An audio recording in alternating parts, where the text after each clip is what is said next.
Depending on where you live in the world, you have a certain amount of freedom. If you live in North Korea, you don't have much individual liberty. In fact, you can't even listen to this show. If you live in the United States, however, you're in a country founded on the greatest amount of individual liberty ever. But how free are you really? Today's guest, Jeff Berwick, says you aren't nearly as free as you think you are, and he believes cryptocurrency can be the great leveler to make governments less powerful, thereby making individuals more powerful. It's a philosophy of anarchy, but perhaps it isn't as reckless as it sounds. Are you ready to burn this mother down? It's episode number 238 of the Bad Crypto Podcast. 5, 4, 3, 2, 1, 0, ignition. Who's bad?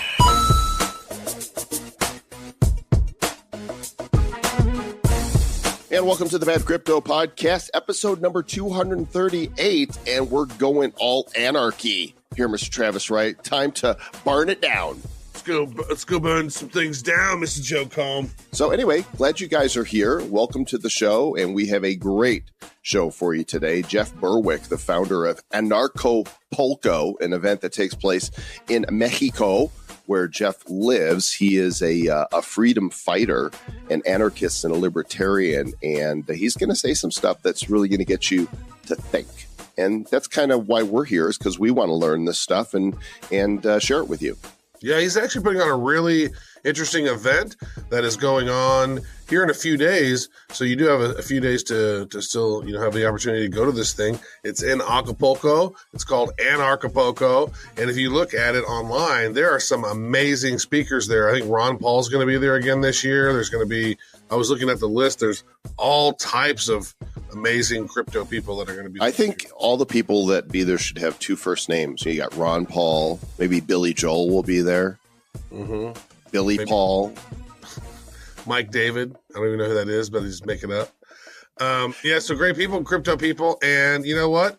Trying to make the world a better place. Some of them have a different ideology, but it seems like everybody's heart's kind of in the right place. We're trying to make the world a better place, keep us away from an authoritarian dystopia type thing. And it's good stuff. My heart's in my chest. It's in the right place. Hey, before we get to that, let's talk about our show sponsor. Divi is a cryptocurrency app that makes it easy to earn, transact, and store crypto. They are the very first crypto ecosystem powered by masternodes that can be installed in one click.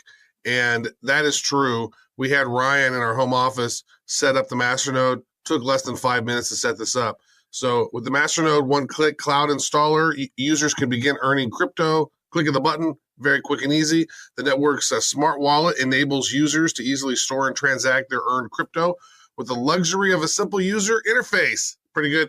It was designed by the Divi project, and they are looking to reduce the friction of crypto through user experience and user interface. And I think they've done a great job. Check it out, Divi Project, D-I-V-I project.org. That's what all the cool kids are doing. So go check it out. All right. Speaking of cool kids, let's get to our interview with Mr. Jeff Berwick. All right, ladies and gentlemen, we have a great treat for us here today. We have someone who is all about, I guess he's against the dollar. He's the dollar vigilante out there. He's been talking about for many years about the Federal Reserve Bank and how it's not awesome. And he is a self-proclaimed anarchist, libertarian. He's a freedom fighter. He also is the founder of the very unique conference that happens each year in Acapulco. It's called Anarchy.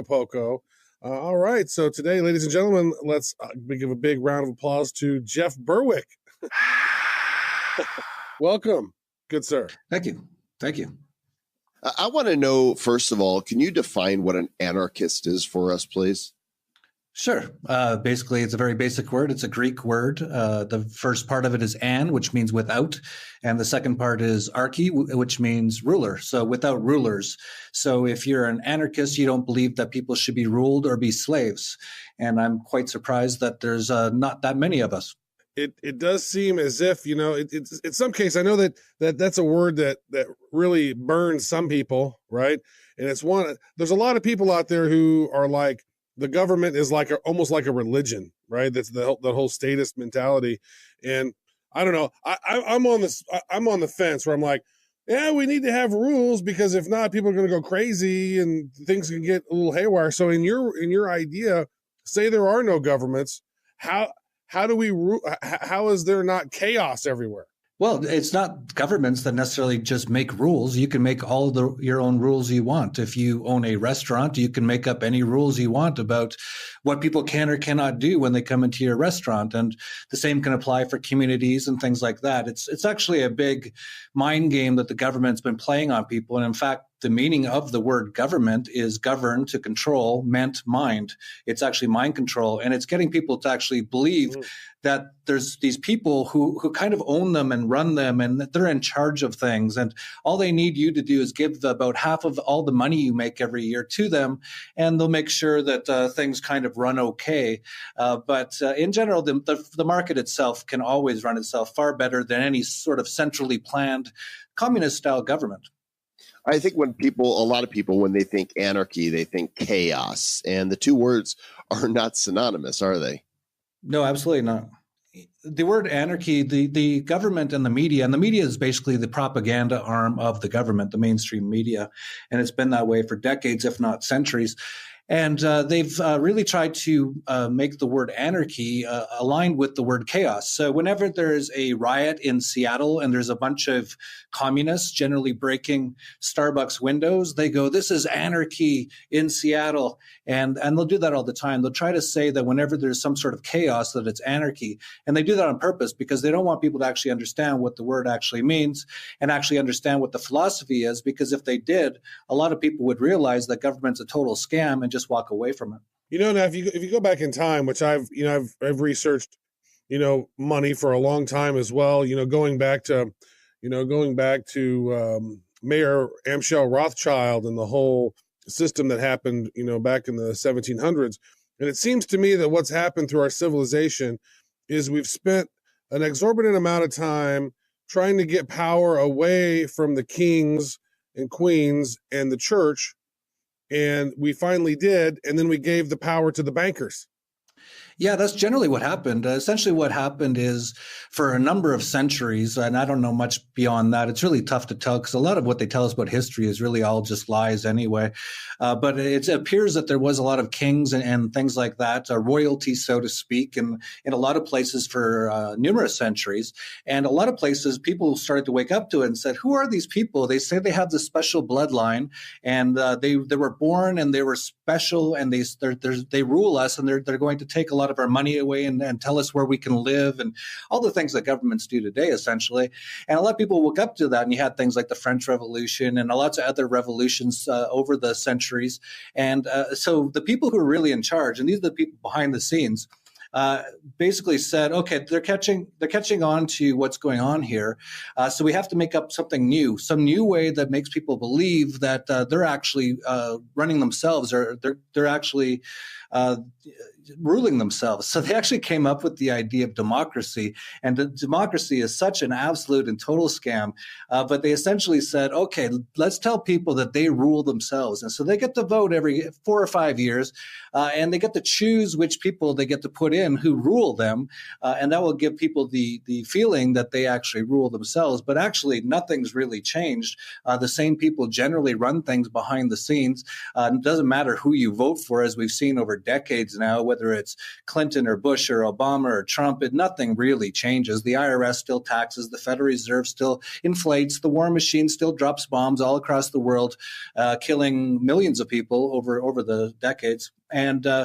But it's a total scam. It's essentially getting people to think that they actually rule themselves. And you can actually see that. You see a lot of people today really excited about democracy. Oh, it's so great that we rule ourselves. But you actually don't, obviously. Obviously, if in a democracy, if 51% of the people decide that you should be killed, then you will be killed under that sort of system. It's an actual system of mob rule, which is kind of what they say anarchy is. Everything's absolutely flip-flopped in those terms. But essentially, it's a big scam to get people to believe that they rule themselves and that they aren't actually oppressed slaves, which most people are today. Man, I feel so oppressed. It's like, ow. Well, this one thought is like we are sort of, if you think about it from a metaphor, we're slaves to the dollar bill, or we're slaves to the currency of our country, because if we don't have that currency for the most part, or at least historically, you don't pay your rent, you don't have money for food, you can't pay your bills, and they're going to shut all your stuff off. So let me ask you this then, because we're all about solutions. I'm not a big fan about bitching about problems if we can't find a solution. So how does crypto and how do we move forward? Maybe how does blockchain and crypto help us move towards a better civilization down the road? Yeah, cryptos have been a huge advance in terms of us eventually getting rid of governments. And that's obviously just happened in the last 10 years. You brought up how dollars kind of enslave people. In reality, you're not enslaved to the dollar. You don't have to use dollars. For example, especially today, I could just use Bitcoin for all the things I want to do, as long as the other people want to accept them or take them or send them to me as well. So we're not fully enslaved to it, but the way that the system's set up with you are extorted every year, they call it taxes, for somewhere between 30 to 60% of everything you make every single year. It's an absolute scam, total extortion racket. But what they say is you have to pay those in dollars. So right there, you have to somehow get these dollars to pay the extortion to the mafia, which is called a government. So right there, they've got you. And then, of course, it's run by a central bank, which can print up money at will and actually do things like inflation, which is just printing up money, which is all central banks really do. And that actually destroys economies. So over and over, they destroy the economy, they impoverish people, and then you have to somehow get these fiat currencies to pay the extortion by the mafia. So in those terms, yes, you are generally enslaved to those currencies if you don't want to go outside of those systems. But as you just pointed out, thankfully, for the first time, really, especially in the digital age, we have a way of getting around this total scam, this total Ponzi scheme of fiat currencies, of central banks and things like that. So we actually can use a decent currency, a real sound currency, like a Bitcoin, for example, which is limited to 21 million total Bitcoins that will ever be supplied into the market unless something really dramatic happens. And that alone actually changes the game, because a lot of the control of the governments today and a lot of the way they impoverish everyone is through inflation. And Bitcoin takes away a lot of that opportunity or ability to inflate. Well, what do you think is going to happen, though, as we've got this battle going on for regulation? A lot of people and institutions are sitting on the sidelines with their billions and billions because they're waiting for regulation. But that goes against a lot of the MO of what crypto was supposed to be in the first place. Well, the interesting thing about crypto is you can't really regulate it. So you can have as many regulators as you want, but Bitcoin itself is unregulatable. You can't come in with guns, which is what governments do. That's the only thing governments really have is violence. Come in with guns and say, Bitcoin, you've got to change what you're doing. You can't. It's just math. And there's a consensus of the market of what Bitcoin is and how it will change, if it does change at all. So they really can't regulate cryptocurrencies. What they can do is regulate people. And by regulate, I mean kidnap them and kill them if they don't go to cages that they want to put them in, or extort them, which is fine them for various things that they think are bad or things like that. So really, the government is just trying to do what it always does, which is control people, to enslave people, and to destroy markets and make it so that people can't transact very easily. And as I just pointed out, cryptos really are not regulatable. So the only thing regulatable really is people. And a lot of people are starting to wake up and realize this whole government game's a scam. This whole central banking communist-style system is a total Ponzi scheme and scam, and starting to walk away from it and stop obeying their authority. So we're going to see what's going to happen in the next few years. But if a lot of people start moving towards crypto, this will actually take down all the central banks, which will get rid of all wars, which will get rid of most poverty in the world, and actually reduce the size of most governments by 80 to 90%, and hopefully at one point 100%. I just want to make a quick point here, Trav, that even this, there's nothing new under the sun. And if you go back historically, way back in the Old Testament, at one point there was a theocracy and there were no governments, and the people allegedly said to God, "We want a king. Give us a king." And he's like, "No, you really don't want a king." And they're like, no, we want a king. Give us a king. And so he gave him a king. And, it didn't go well in the long run. They had good kings, bad kings, but ultimately somehow people want to be ruled in some way, shape, or form.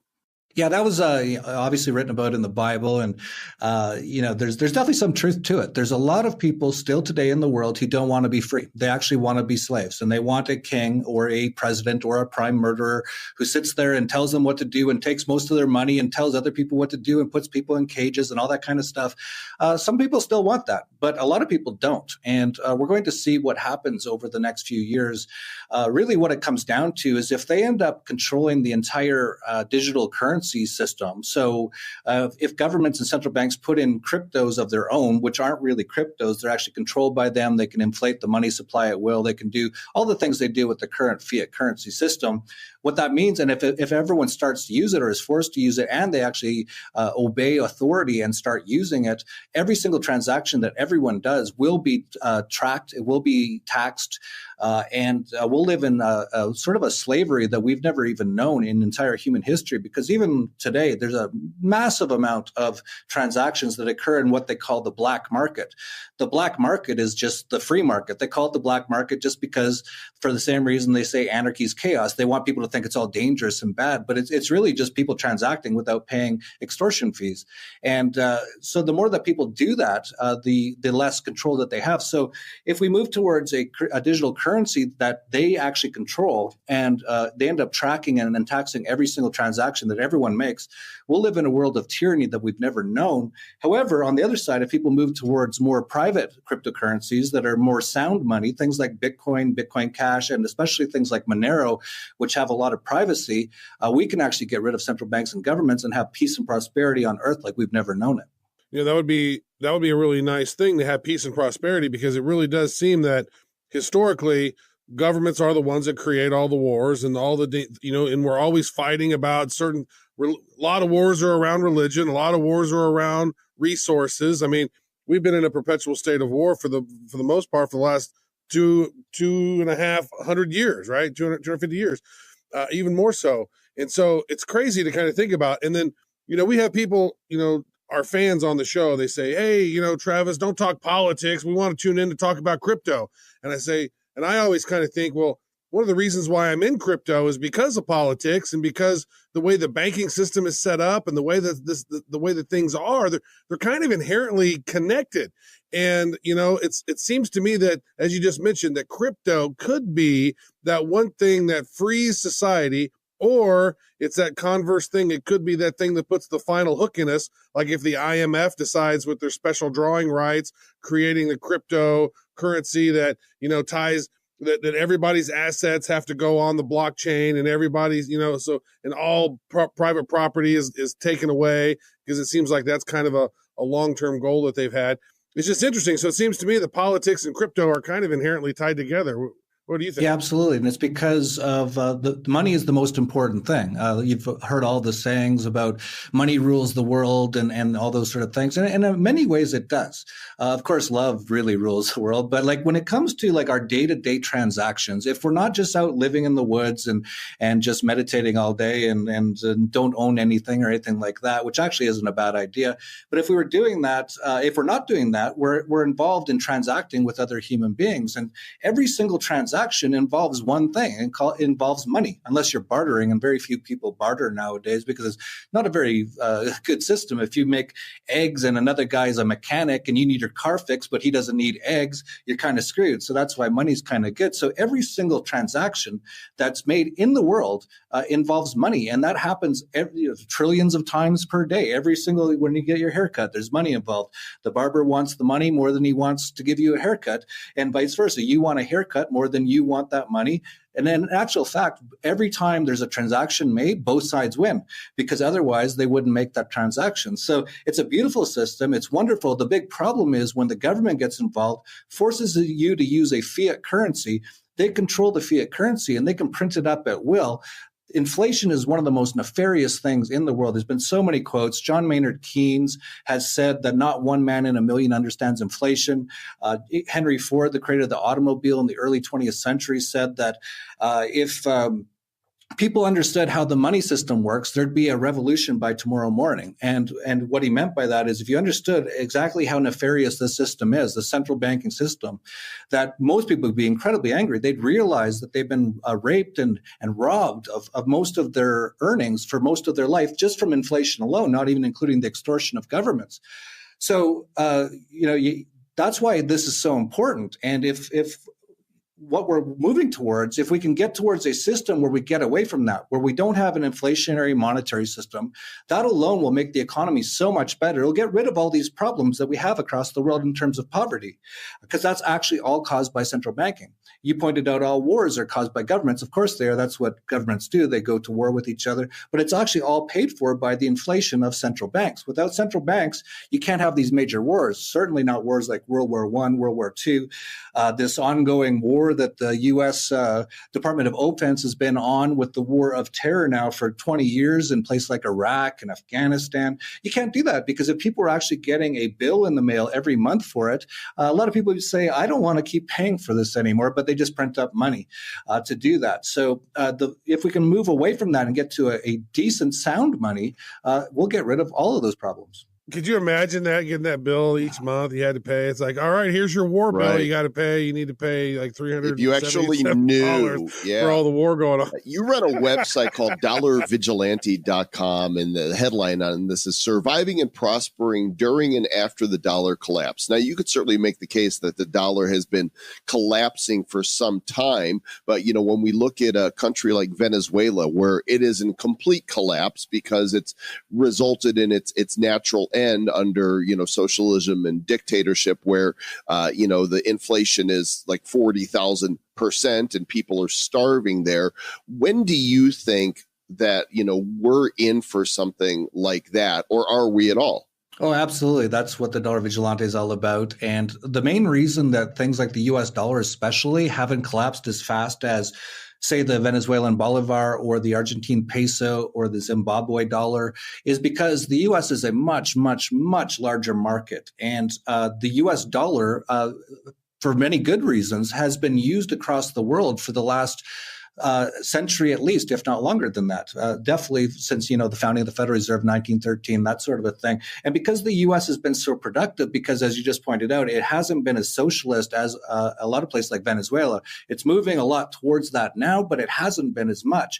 Because of that, there's been a ton of productivity in the U.S., a very productive population, and they've produced a lot. And because of that, they actually want a lot of things from across the world. As you know, most people buy so many things from China today or Japan, electronics, but they have that money because they earn a lot, they produce a lot, and so those dollars go over to places like China, they go to Japan. So the actual market of the U.S. dollar is just absolutely massive compared to a country like Zimbabwe, where they barely produce anything really, or Argentina, which actually used to be a decent economy, but after decades and decades of socialism has actually just destroyed it so much that the Argentine peso goes into hyperinflation every 10 years about on average. And even in Venezuela, that's actually their second hyperinflation. They had one about 10 years ago, and they're into another one now because the market's so much smaller. But there's really not that much difference between the US dollar, the euro especially, that's even worse, the Japanese yen, and things like the Zimbabwe or Venezuelan bolivar.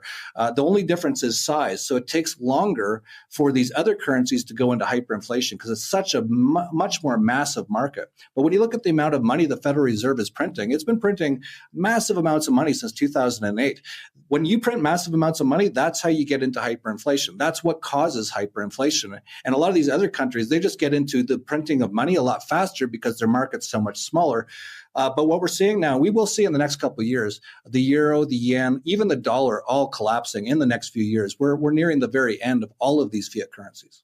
As you're talking about that, and I know that to be, absolutely true, the amount of money that has been printed since 2008 has been ridiculous. Now, by that same fact, knowing the fact that we're printing all this money and prices are going up for the most part, but the price of gold and silver have actually declined in that time. And you would think when you create double or triple the amount of money or whatever the number is that is now in circulation, that you think gold and silver would actually be some sort of it would be a barometer of how much money is in circulation because, we know there's nothing tied to the dollar.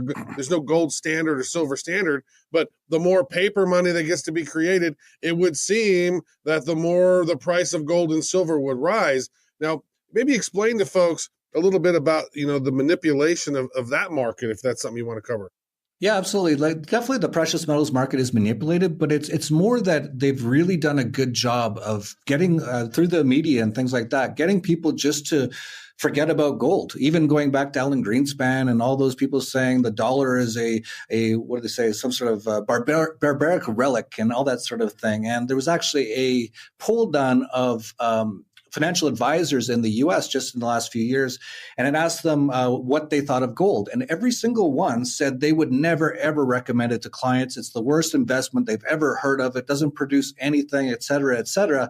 The funny thing is, in the last 20 years, since 1998, gold has actually outperformed the stock market. It's actually outperformed the bond market. It's actually outperformed almost everything except for one other asset class, and that's cryptocurrencies, which actually just started in about 2009. But it's actually performed quite well. But yes, they've talked most people out of it. If you watch the media, they'll rarely even talk about it. But if they do, they'll say how stupid it is if you own gold and silver. And we're still in the inflationary part of this bubble. So you're seeing a lot of people who have assets still. They're saying, okay, I'm going to put it into the stock market. Look, the stock market's been going up so much, or I'll put it into bonds, which is going to be an absolute disaster. But maybe there's safety in bonds, or real estate. They'll put it into real estate. They say, oh, the real estate market's been going up a lot and things like that. Once these things start to crash, we'll actually see gold and silver skyrocket. And that's essentially what happened after 2008. Gold and silver actually went down for a few days during the crash, but then they skyrocketed to hit all-time highs by 2011. Gold went from under $1,000, almost $2,000 in 2011. Silver went from $5 or $10 to $50 in 2011. But then they started to reinflate, and people moved away from the precious metals again. But that will happen again. And the precious metals. And that's when I was buying all my silver like a genius. When I should have been buying Bitcoin, right? Yeah, it's not easy at all in the markets. But those are the things definitely to be owning at this moment in time, because we're on the verge of an absolute massive crash in every market imaginable. And the two things that I would suggest people get into is precious metals and cryptocurrency. So, there's people out there that have been writing about this for years. Peter Schiff, who's extremely bullish on precious metals, wrote a book back in 2014 called The Real Crash, America's Coming Bankruptcy, How to Save Yourself and Your Country. I've actually been tracking gold and silver a little bit and noticed that recently it's kind of starting to bounce back a little bit. As of this recording, gold's at about $13.20 per ounce, and silver is back over $16 again. So I wonder if that is a portent of things to come. Yeah, absolutely. There's been people obviously predicting major crashes for decades, and we have had major crashes. We've had major crashes almost every decade. We had in 2008, barely even just got through that one. That was the worst one, really, even bigger than the Great Depression, even though it's kind of difficult to compare, but very, very big crashes. But we're going to have the major one sometime soon. And the reason is because you can't ignore math. And you look at the U.S. government, when Barack drone bomber, the Nobel Peace Prize winning president who never had one day of peace his own presidency, when he came into his regime, came in and took over his dictatorship of the U.S. in 2008, the total debt of the U.S. was $9 trillion. Today it's $22 trillion. It's about 10 years later, and it's nearly tripled. If you just look at you brought up the money supply. Since 2008, the Federal Reserve has tripled the money supply. These are absolute banana republic level numbers. Basically, the system actually did die in 2008, and all they're doing now is printing money as fast as they can just to keep it alive a little while longer. But it's not going to go too much longer. This is going to collapse. And we will see, as you pointed out, and actually I do think gold and silver starting to rise now is a portent of what is coming. I think the markets are starting to figure out a little bit, or some people are, and starting to move into precious metals and things like cryptocurrencies. And that's, we saw cryptocurrencies have a massive bubble last year, massive pullback or crash this year in 2018. And they will do very well as well once this crash starts to happen, because there really won't be too many safe places to go as this crash happens. And we're going to see a complete demolish of all the financial system. All banks will close.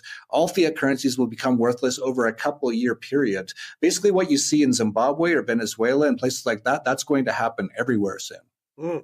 So how do we hedge our bets on that then? Is it all about, stacking gold and silver and some cryptos back for a rainy day, or moving to Mexico like you've done, or what do you think?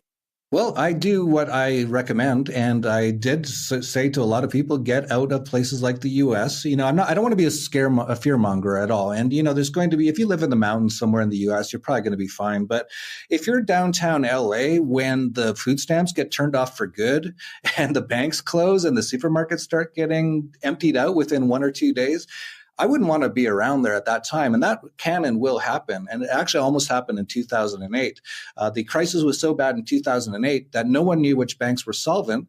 And because of that, all transport of everything across the world, and especially food, done in big, large shippers, they usually they transport based on bank credits. So when if they're leaving Thailand with a ship full of whatever fruit they make in Thailand, I'm no expert on fruit, but they're coming to the U.S., they will actually get a bank credit letter that says when they arrive in L.A. at the dock, they'll get this much money from this bank, and the bank guarantees it. So what happened in 2008 is no one knew which banks were solvent. So those tankers actually stopped shipping for a couple of days. And if you know anything about the food system and how stupid it is that most people get their food from across the world in just-in-time sort of inventory things instead of having their own gardens and growing their own food and things like that, you can actually have the supermarkets and the food system actually run out of food within a matter of days if the financial system cracks or even crashes or even just demolishes and goes to zero and everything closes. So you do want to be careful, but I don't want to be a fearmonger. Just like anything, if you're smart and if you're aware of things, you can get through things very well. In fact, a lot of people can do very well through this next collapse if they know what's going on. And that would be to own a lot of precious metals, keep a lot of them in your own possession, because if you don't hold it, you don't own it. And that's the same for cryptos. Own some cryptos. We actually recommend up to about 20% of your portfolio in cryptos. But if you want to be very safe, you could put it at 10% or something like that. Have maybe some real estate, and also be ready for major changes. There's going to be a lot of craziness happening in the next couple of years, and just be ready for it. And if you are, most people are going to get absolutely wiped out in this crash. So if you end up getting through it with a lot of assets still, like that are held in precious metals or cryptocurrencies, you will be one of the new rich people that will be helping to rebuild the world after this next crash. Welcome to the happy Good Time Charlie edition of the Bad Crypto Podcast. We're all optimists here. So what do you say to people who be like, come on, we are America. That can't happen here. Well, first you laugh. Okay.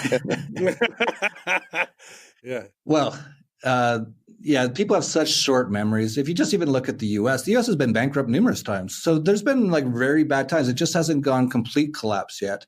For example, in the Great Depression, that was all caused by the central bank. They increased the money supply, then decreased it, caused the crash. They bought up everything at pennies on the dollar, and then they confiscated gold in 1933. So, there in the U.S., land of the free, you weren't allowed to even own gold between 1933 and 1974. They went bankrupt again in the late 60s with the Vietnam War and all the other things that they were doing. And they were still somewhat tied to a gold-backed system, the Bretton Woods system. And what that said was that foreign central banks, could turn in their dollars and retrieve gold if they wanted from the U.S. Treasury.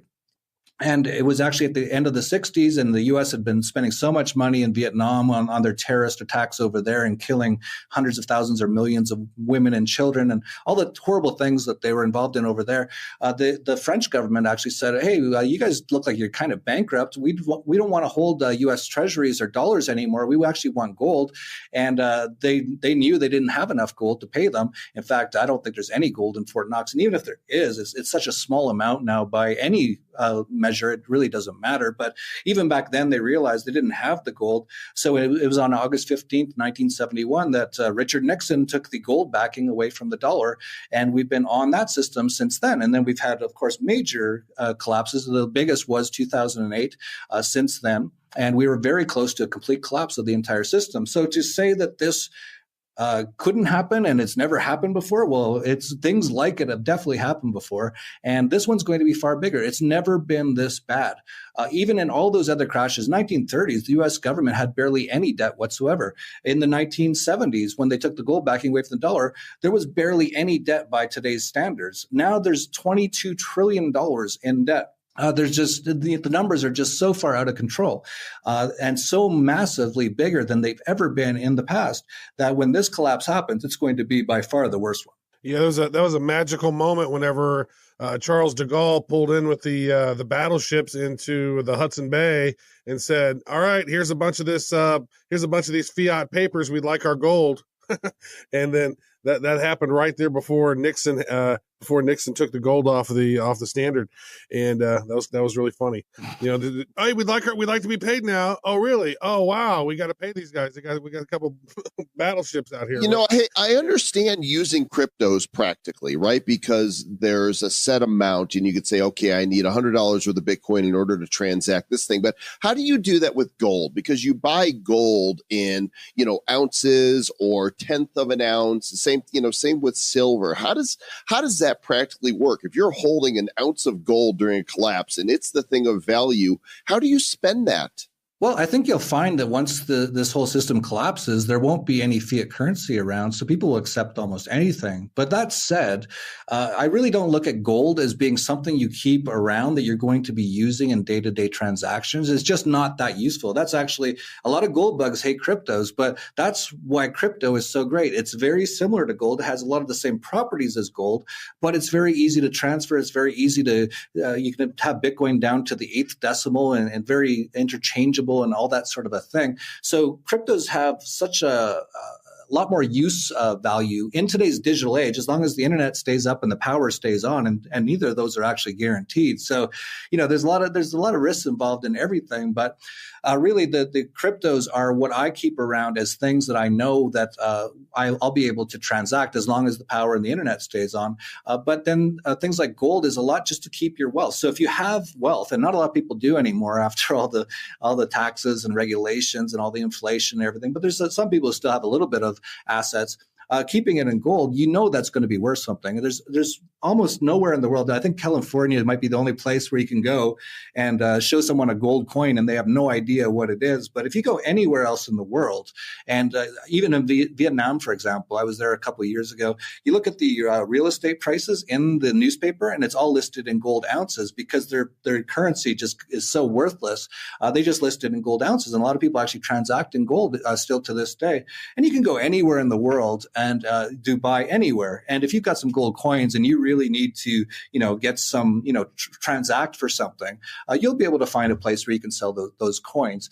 But I don't think of gold as something that you should keep around so you can buy groceries during when banks are closed for a number of months. But something like silver could actually be definitely used for something like that. It's obviously worth a lot less. And so a silver coin might be worth, $50 in today's dollars or $5 or something along those lines. So those things can transact. But to me, gold's more to keep your wealth during these transitionary periods between systems. Hey, Travis, I know you've seen that video on YouTube that Mark Dice did where he was standing on the boardwalk, I think in Huntington Beach, and he was offering people a candy bar or an ounce of silver, a silver bar. A 10 ounce silver bar. Was it 10 ounce? Whatever it was. Yeah, it was a 10 ounce silver bar. And everybody, well, at least everybody he showed took the chocolate. He ran out of chocolate before he ran out of silver.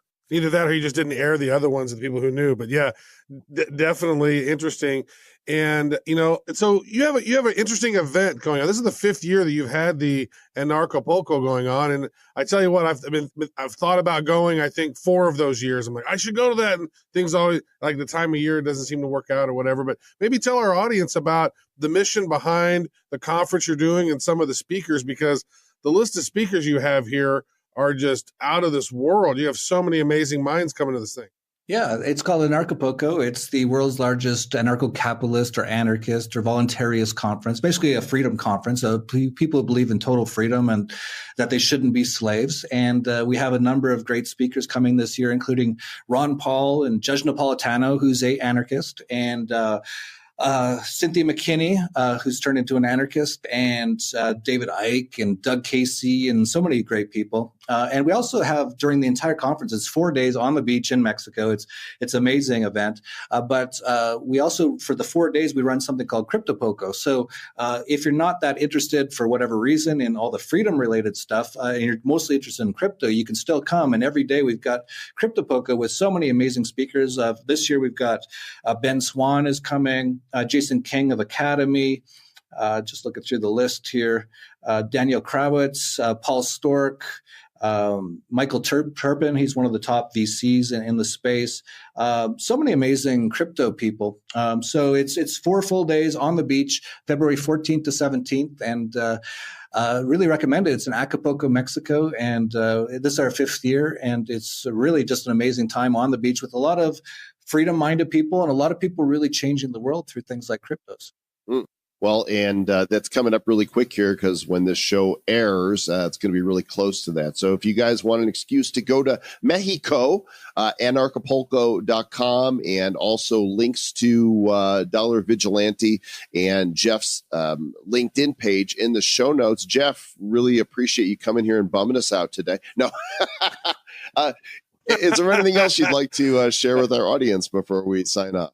I just say I don't want to bum anyone out. It is the reality of the situation. And really, just like I said, it's how you deal with things and how prepared you are for things that make them really bad or really good. And if you're quite prepared for what's going on, and if you're into crypto already and you own some precious metals and you're prepared and you know that this is possible in the next few years, you'll have a very good chance of having an incredible time during a time that a lot of other people just unfortunately aren't. But it's not our fault if they're not aware of what's going on. If they're getting their information from television programming and mainstream media and government indoctrination camps called schools, then there's not much we can do except for, just wish them the best. But they will go down, a lot of them, with the system. And the great thing is you don't have to. Well, there you have it. You don't got to go down if you're prepared, folks. Thanks again, Jeff, for sharing with us today. We appreciate it. My pleasure. I don't know about you, Mr. Travis Wright, but I want to go tear some things up now. Anarchy. I don't know about you. I'd like to go hang out on a beach in Acapulco. That sounds really good with some crypto buddies. Actually, we're going to be in Denver. You are normally in Denver, but I will also be in Denver for Denver ETH. That's going on this next week. It's actually ETH Denver. ETH Denver, yeah. Denver ETH Denver. Those are 2 different events, I guess. We're actually performing Bad Crypto Live this Saturday night, and you guys can check out what's happening at the event at ethdenver.com, and it's going to be super cool. Mexico is a beautiful place, and they've got great people. It just really bothers me that you still can't drink the water, right? To go somewhere on vacation, and it's like you have to make sure you're in an all-inclusive type resort, where the water's okay. And we really need to fix this water problem around the world. And you guys know I'm on the board of waterislife.com, and they are working on solving that problem. So if you're not, check them out, then please do. And what else do we want the audience to know, Mr. Travis Wright? Besides that, we love them so much and hope they never go away. Yeah. Well, I don't know. What else do we want them to know? Is there anything new that we need them to know? No, they should pretty much just stay bad. They should definitely stay bad.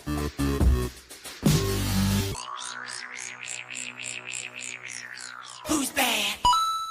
The Bad Crypto Podcast is a production of Bad Crypto LLC. The content of the show, the videos, and the website is provided for educational, informational, and entertainment purposes only. It's not intended to be and does not constitute financial, investment, or trading advice of any kind. You shouldn't make any decisions as to finances, investing, trading, or anything else based on this information without undertaking independent due diligence and consultation with a professional financial advisor.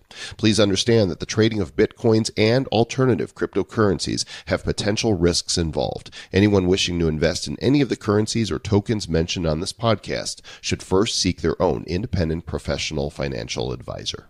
Your home is important. That's why Geico helps make it easy to save on homeowners insurance. Because home is more than just a place. Home is where you have a cute little reading nook for those rainy days when you want to curl up with a good book, but you don't even read, so you just sit in there during thunderstorms and scroll through memes on your phone and laugh in the darkness. The Geico Insurance Agency could help protect the dark, meme-filled corner you call home. Call Geico and see how easy it is to switch and save on homeowners insurance.